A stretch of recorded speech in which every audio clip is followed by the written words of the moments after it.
నమస్తే అందరికీ. మామూలుగా మొక్కలలో ఆకుముడత వస్తుంది తెలుసా మీకు? సో ఆకుముడత అనేది రెండు రకాలు వస్తుంది మొక్కలకి. మెయిన్ గా టమోటాకు వస్తుంది, టమోటా పక్కన ఏ చెట్లున్నా మిరపకి వస్తుంది, రకరకాలు వస్తుంది. సో ఆంజనేయులు అన్నట్లు గొగ్గి కూడా వస్తుంది. అంటే సుడి ఇట్లా గొగ్గిలాగా చిన్నగా సుండ్రుకొని పోతుంది కదా, అది కూడా వస్తుంది అన్నమాట. సో ఇట్లా వస్తుంది. తర్వాత ఇప్పుడు మారుతి అన్నట్ల అది పక్కన కాలిపోయినట్లు ఉంటుంది చూడండి ఆకుకి. మీరు ఆకు వచ్చేసి చుట్టూన ఎండిపోయినట్లు వస్తుంది, దాంట్లో కూడా ముడత ఉంటుంది కదా. సో ఈ రకంగా రెండు రకాల ముడత వస్తుంది అనమాట. దానికే మామూలుగా మనం ఏం చేస్తారంటే రైతులందరూ పాతకాలం పద్ధతే, మనము మిరప పెట్టినా టమోటా పెట్టినా బంతి పూలు నాటుతా ఉంటారు కదా. సో అది కొంచెం కంట్రోల్ చేస్తుంది అనమాట. ఎట్లా అంటే అది చేదు ఉంటుంది కదా, మన మొక్కలకి రక్షణ అనమాట. అది దాన్ని మనం ఎర్ర పంట అని కూడా అనవచ్చు. దాని ద్వారా మనము మన ప్రధాన పంటని కాపాడుకోవచ్చు అనమాట. సో ఇట్లా ఆకు ముడత వచ్చినప్పుడు మీరేం చేస్తారు? ఇంకొకటి ఏం చేసేదానికంటే ముందు కూడా ఆకు ముడత ఎప్పుడు వస్తుంది పంటకి, అది మనం తెలుసుకుంటే దానికి ఏం చేయొచ్చు అనేది మనకి గుర్తొస్తుంది. సో ఆకు ముడత ఎప్పుడు వస్తుంది అంటే ఎండలు ఎక్కువ ఉన్నప్పుడు, తేమ శాతము మొక్కలకి అందనప్పుడు. అర్థమైందా? తేమ ఉన్నప్పుడు తక్కువది రాదు ఎక్కువగా. మీకు ఎప్పుడైతే కొంత ఎండలు ఎక్కువైతాయో, తేమ అనేది తక్కువగా అందుతుందో అప్పుడు ఆ మొక్కలకు అనేది ఆకుముడత వస్తుంది. అర్థమైందా? మన ఊరికే వస్తుంది, కాయల రోగం వచ్చింది అంటాము, ఏమేమో చేస్తా అంటాం కదా. సో మనము మాట్లాడేదంతా కూడా సేంద్రియ విధానమే. మనం ప్రతి నెల కూడా మన శిక్షణ దాంట్లో సేంద్రియ వ్యవసాయం మాత్రమే మనం మాట్లాడతాం. సో మీరు అనుకోవచ్చు ఇది కెమికల్ వాడితేనే, కెమికల్ పెస్టిసైడ్ వాడితేనే, పురుగు మందు వాడితేనే ఆకుముడత తగ్గుతుంది, వీళ్ళు ఏం చెప్తే ఏం తగ్గుతుంది అని. సో కానీ మనం చేసి ప్రయత్నం చేస్తే కదా రిజల్ట్ కనపడేది. సో దీనికి మనము ఏం చేయాల? అర్థమైందా? ఆకుముడత వస్తే మనము ఏం చేయాల అది మాట్లాడుకుందామా. ఆకుముడత గాని గొగ్గి గాని ఎప్పుడు అది రెండు రకాలు. రెండు రకాలు ఎట్లా? ఒకటి పైకి ముడుచుకుంటుంది ఆకు, ఇంకోటి కిందకు ముడుచుకుంటుంది. ఆకుముడత రెండు రకాలు ఉంటుంది కదా, కొన్ని ఇట్లా పైకి ముడుచుకుంటాయి, కొన్ని ఇట్లా ముడుచుకుంటాయి, కొన్ని చుట్టూ వచ్చేసి ఆకంతా ఎండిపోతుంది. సో మెయిన్ గా ఇది వచ్చేసి టమోటాకి ఎక్కువ వస్తుంది, మిరపకి వస్తుంది. సో అందుకని మనం ఎక్కువగా కూడా మిరప టమోటా దగ్గర దగ్గర పెడితే టమోటాకు వచ్చే తెగుళ్ళన్నీ మిరపకు వస్తాయి. అందుకని కొంచెం మనము వంకాయ మిరప బంతి పూలు పెట్టవచ్చు. సో అట్లా కొంచెం డిఫరెన్స్ గా పెట్టుకుంటూ పోతే కొంచెం మనం తెగుల్ని నివారించుకోవచ్చు. ఓకేనా?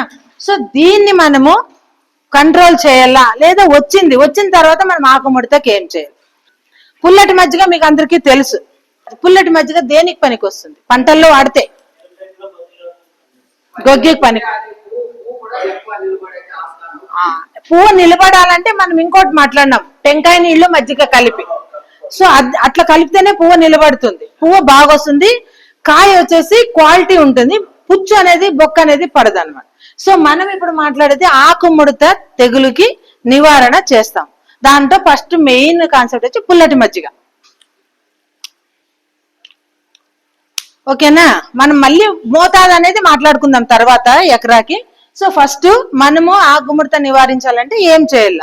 ఫస్ట్ పుల్లటి మజ్జిగ తీసుకోవాలి. తర్వాత తెల్లగడ్డలు, ఎల్లిపాయలు అంటారు, తెల్లపాయలు అంటారు, తెల్లగడ్డలు అంటారు. తెల్లగడ్డ అంటే ఈ ఏరియా అందరికి అర్థమవుతుంది కదా, వెల్లుల్లి. కరెక్టా? సో ఇప్పుడు మనము ఏ రేషియోలో అంటే ఏ శాతంలో మనం దీన్ని తీసుకోవాలా? మనం ఏం మాట్లాడుకున్నా ఎప్పుడు ఎట్లా మాట్లాడతాము? ఒక ఎకరాకి తీసుకుంటే. ఎందుకంటే మనం ఎకరా మోతాదు తీసుకుంటే నువ్వు 1/4 ఎకరాకి వాడచ్చు, 100 ఎకరాలకి వాడచ్చు.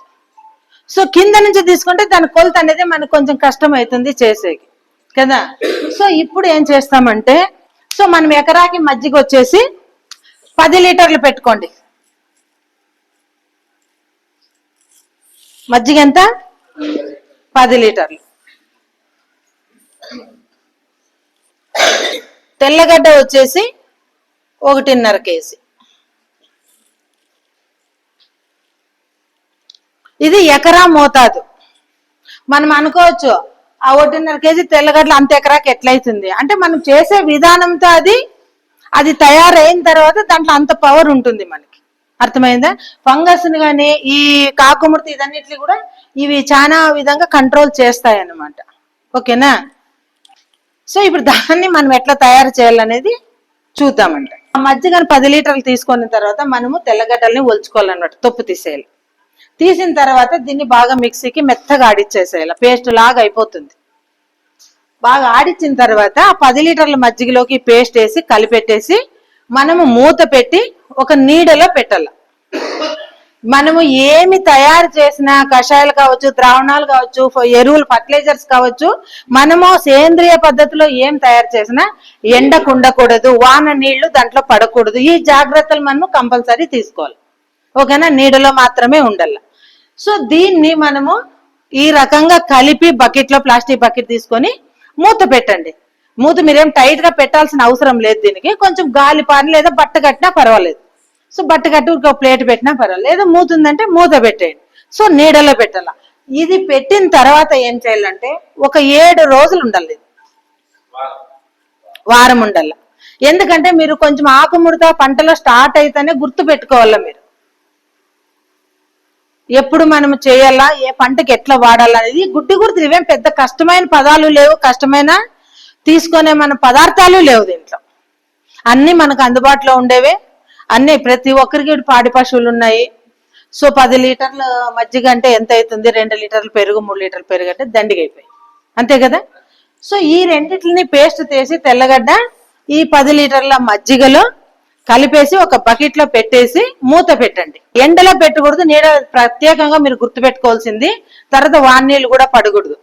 ఈ సీజన్ కాదనుకోండి, కానీ మీకు చెప్పాలా, ఈ గుర్తులు మనం పాటిస్తేనే ఇది బాగా పనిచేస్తుంది. సో 7 రోజులు అయిన తర్వాత దీన్ని వడగట్టాల. ఎందుకంటే నువ్వు ఎంత నున్నగా తెల్లగడ్డ పేస్ట్ చేసినా కూడా ఎక్కడో ఒకటి ఉంటుంది, మళ్ళీ నాజిల్కి అడ్డం పడుతుంటుంది. సో బట్టలో మనం కాటన్ బట్ట తీసుకొని వడగట్టాలన్నమాట. అర్థమైందా? ఈ 7 రోజులు కూడా మీరు రోజు కట్టితో ఒకసారి తిప్పి దాన్ని పెట్టాలి. అర్థమైందా? ఇంకోటి దగ్గరకు వంగొద్దంటే, ఈ తెల్లగడ్డ అనేది అంత పవర్ ఉంటుంది. ఈ తెల్లగడ్డలో ఉండేది పుల్లటి మధ్యలో రెండు కలిసి ఏమైతుందంటే మనకి ఆ ఘాటు అనేది ఎక్కువ ఇస్తుంది.